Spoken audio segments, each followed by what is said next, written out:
want to talk about slight differences in the British and the US language today. This is mostly brought about by a number of things, but I've been watching a lot of Sherlock on the television. There's only 3 episodes, but I've watched it a lot.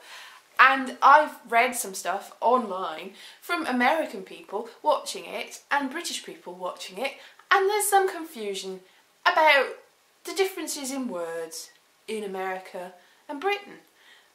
Quite a lot of it. I mean, if you said sidewalk, we'd know what you were talking about, but we call them pavements. We don't call them sidewalks.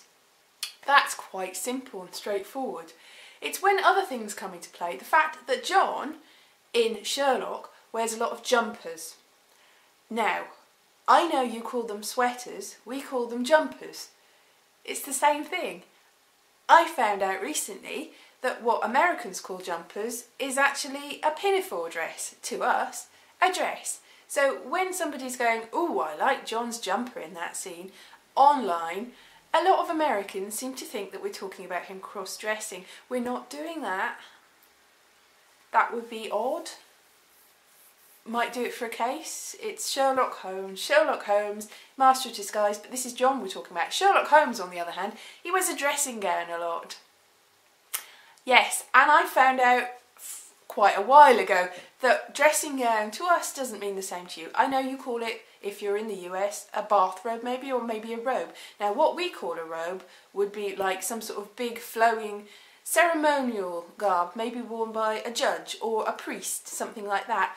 What we call dressing gown, well, I'll tell you this. A while ago I put a screenplay up on Trigger Street, and on about page 30 I said one of the male characters was sitting in the kitchen wearing a dressing gown.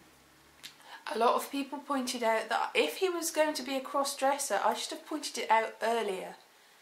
He wasn't wearing a gown, he was wearing a dressing gown, same as a bathrobe. This is interesting because a lot of the wording in America and Britain leads to this sort of misunderstanding, I've found. Other case in point, suspenders. Suspenders. To us they're braces. I know to you braces would be what's on your teeth. To us too, the things you put on your teeth to straighten the teeth, that's braces, but suspenders, we also call braces. Braces to keep your trousers up, maybe your socks if you're from the 1920s and you don't have any elastic in your socks. Suspenders, universally in the UK, as far as I know, always to me, have been what keep your stockings up. The stockings, the sexy lace stockings maybe. So if John from Sherlock, for instance again, came in wearing suspenders, we would be surprised. You might not be, you might go yes, but that he's wearing braces. He's wearing braces, maybe. He doesn't wear braces, I don't think he does. Anyway, other things. Well, I've also been reading Sherlock Holmes books, and obviously the past is another country. All sorts of wordings different. But I think what hasn't changed in Britain is that double bed to us, a double bed, is a big bed. One big bed. Like a single bed's one bed. One big bed is a double bed. We might call it a king size if it's very big. We hardly ever call it a queen size. But a double bed is one big bed. So in Arthur Conan Doyle, as far as I can tell, when he says that Sherlock Holmes and John Watson share a double-bedded room, which he does quite a lot, you'll be surprised, that's one bed. It's not twin beds. One big bed. So maybe the confusion, I don't know. Anyway, other things, British things, it gets worse. I mean, I know a lot of... If I said that somebody in Britain had an ass, they're probably working at a donkey sanctuary, because we tend to call them arses, or occasionally, if we're being polite, a bum. I've got a bum. I realise in America a bum is what we would call a tramp. I realise that that is also a little bit problematic. Yes, the lady's a tramp. We understand what you mean. Yeah, Lady and the Tramp. But Lady and the Tramp, he's a tramp in that though. So this is more difficult as well, because Lady and the Tramp, the dog in that, is a British sort of tramp really. He's not an American tramp. Lady and the Tramp, might be a completely different film if you took it in the American way. Other things, other slightly more rude things. I mean, cigarettes. Everyone, I think most Americans know that British people sometimes call cigarettes fags. We don't, I know there's connotations in America, we don't use that. We know that Americans use that, we don't have that.